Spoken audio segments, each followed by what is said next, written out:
Even without doing any activity, you can still manifest what you want if you organize these 4 dimensions in one direction and keep it unwavering in that direction for a certain period of time. Now he believes Shiva will do it for him and it will happen. So is Shiva going to come and build your house? No, I want you to understand, God will not lift his little finger for you. What has not happened till now on this planet can happen tomorrow. Human beings are capable of making it happen tomorrow.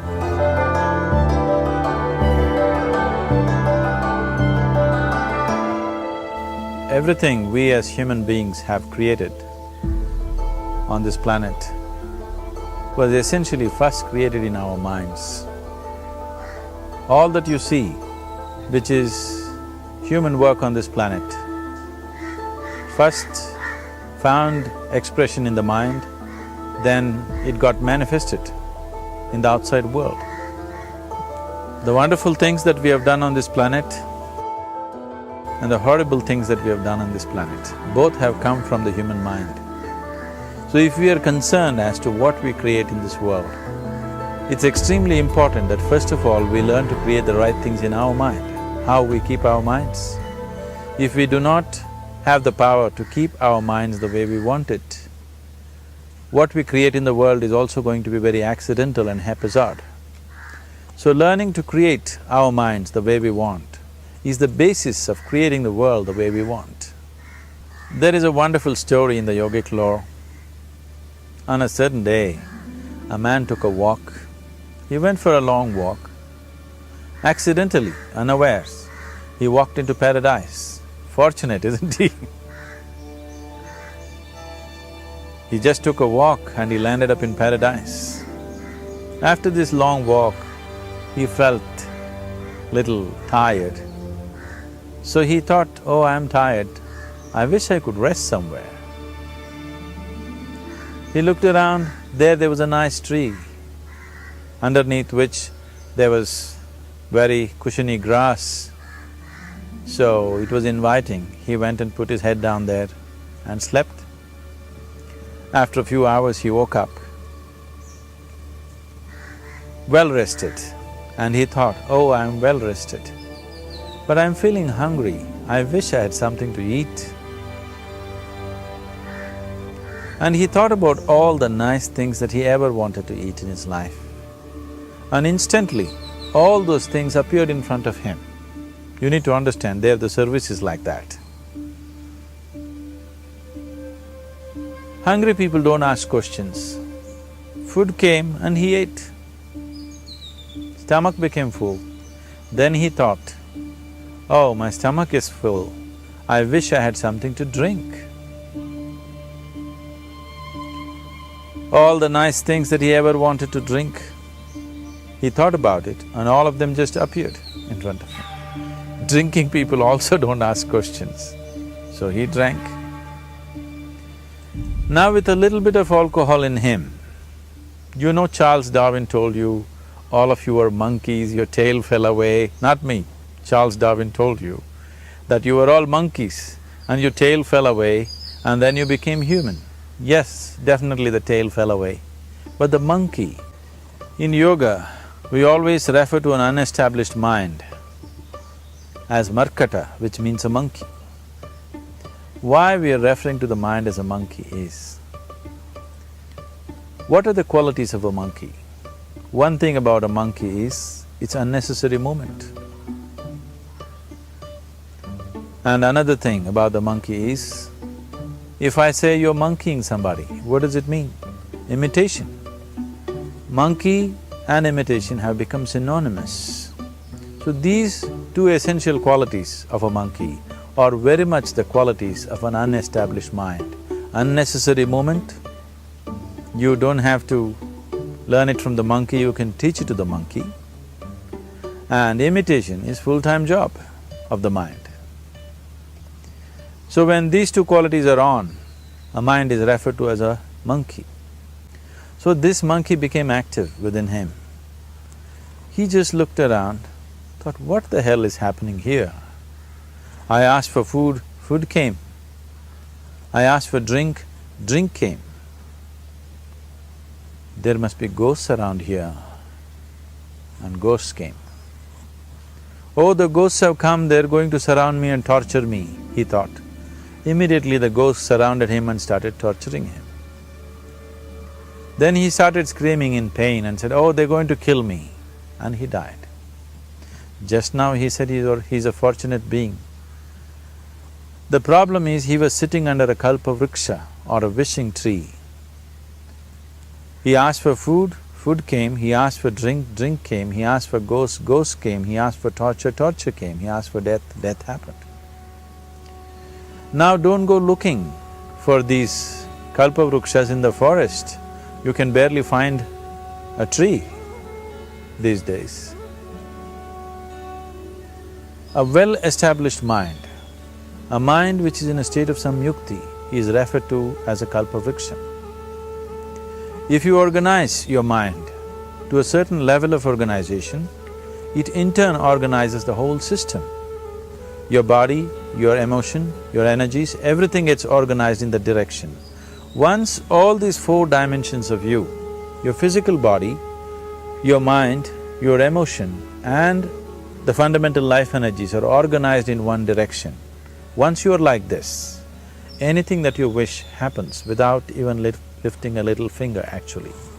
It would help to assist it with activity, but even without doing any activity, you can still manifest what you want if you organize these four dimensions in one direction and keep it unwavering in that direction for a certain period of time. Right now the problem with your mind is, every moment it is changing its direction.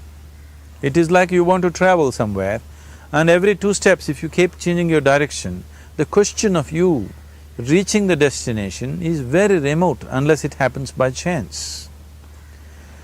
So, organizing our minds and in turn organizing the whole system and these 4 basic dimensions of who you are right now in one direction, if you do this, you are a kalpavruksha yourself. Anything that you wish will happen. But right now, if you look at your lives, everything that you have wished for till now, if it happens, you have finished. Everything and everybody that you have desired for, if all of that lands up in your house today, could you live with that? Once we're empowered like this, it's very important that our physical action, emotional action, mental action and energy actions are controlled and properly directed. If it is not so, we become destructive, self-destructive. Right now, that is our problem. The technology, which is supposed to make our life beautiful and easy, has become the source of all the problem that we are destroying the very basis of our life, which is the planet. So what should have been a boon, we are making a curse out of it. What has brought incredible levels of comfort and convenience to us in the last 100 years or so has also become a threat to our life simply because we are not conscious action, we are in a compulsive state of action. So organizing our minds fundamentally means moving from a compulsive state of activity to a conscious state of activity. You might have heard of people for whom they asked for something and beyond all expectations it came true for them. Generally this happens to people who are in faith. Now, let's say you want to build a house. If you start thinking, oh, I want to build a house, to build a house I need 50 lakhs, but I have only 50 rupees in my pocket, not possible, not possible, not possible. The moment you say not possible, you are also saying I don't want it. So on one level, you're creating a desire that you want something, on another level, you're saying I don't want it. So in this conflict, it may not happen. Someone who has some faith in a god or in a temple or whatever, who is simple-minded, faith works only for those people who are simple-minded.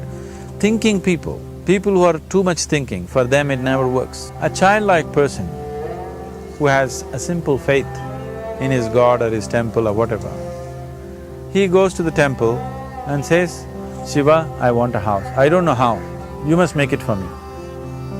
Now in his mind there are no negative thoughts. Will it happen? Will it not happen? Is it possible? Is it not possible? These things are completely removed by this simple act of faith. Now he believes Shiva will do it for him and it will happen. So is Shiva going to come and build your house? No, I want you to understand, God will not lift his little finger for you. What you refer to as God is the source of creation.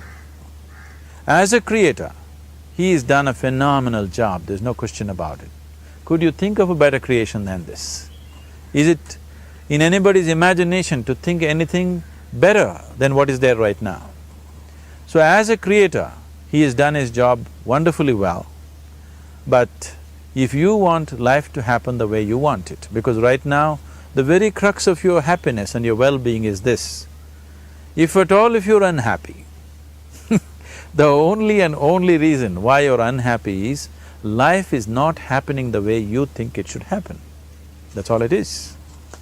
So if life is not happening the way you think it should happen, you're unhappy. If life happens the way you think it should happen, you are happy. It's as simple as that.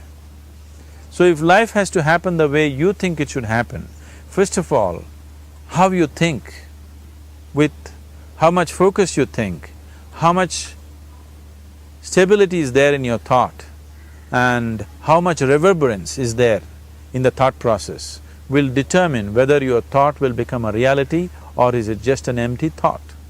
Or how you do not create any impediments for your thought by creating negative thought process. This possible is something possible or not possible, is destroying humanity. What is possible and not possible is not your business, it's nature's business. Your business is just to strive for what you want. Right now you're sitting here, if I ask you two simple questions, I want you to just look at this and answer this. Right now from where you're sitting, can you just fly off? You say no. Right now from where you're sitting, can you get up and walk? You'll say yes. What is the basis of this? Why you say no to flying and yes to walking? Because past experience of life, many times you've gotten up and walked, never did you fly off. Or in other words, you're using the past experience of life as a basis for deciding whether something is possible or not possible. Or in other words, you have decided that what has not happened till now cannot happen in your life in future. This is a disgrace to humanity and the human spirit. What has not happened till now on this planet can happen tomorrow. Human beings are capable of making it happen tomorrow. So what is possible and what is not possible is not your business. That is nature's business. Nature will decide that. You just see what is it that you really want and strive for that.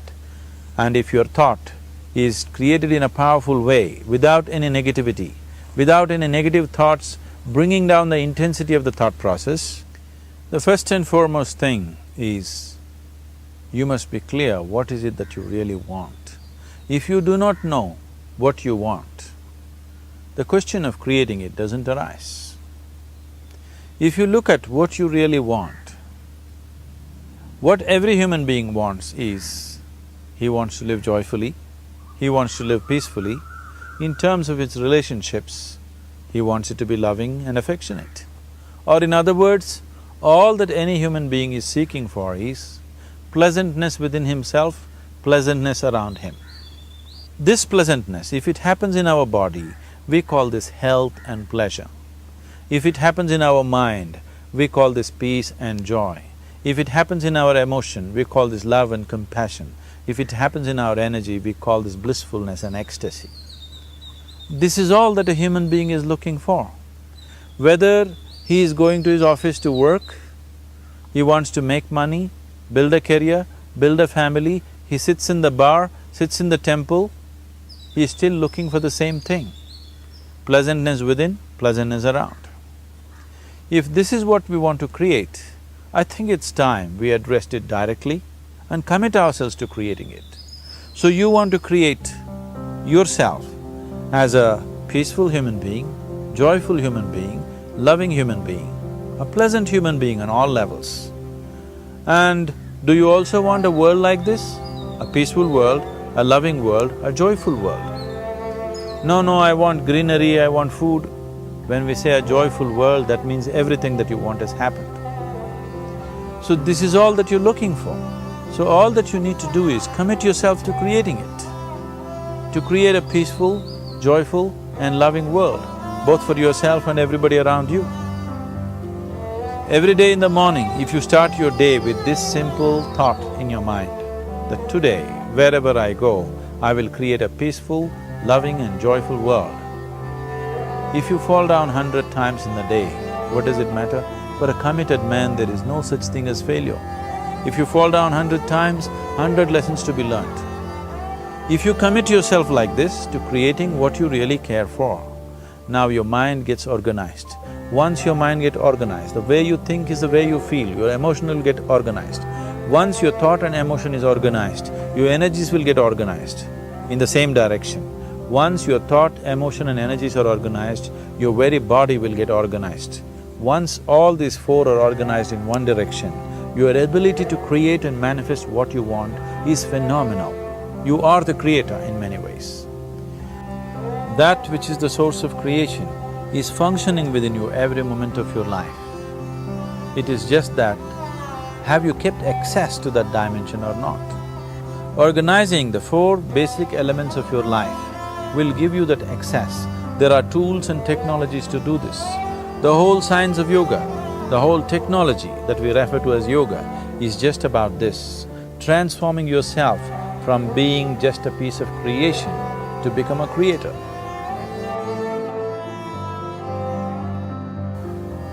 It is my wish and my blessing that every human being in this world should have this access to the source of creation within himself, so that he can function here as a creator, not just as a piece of creation.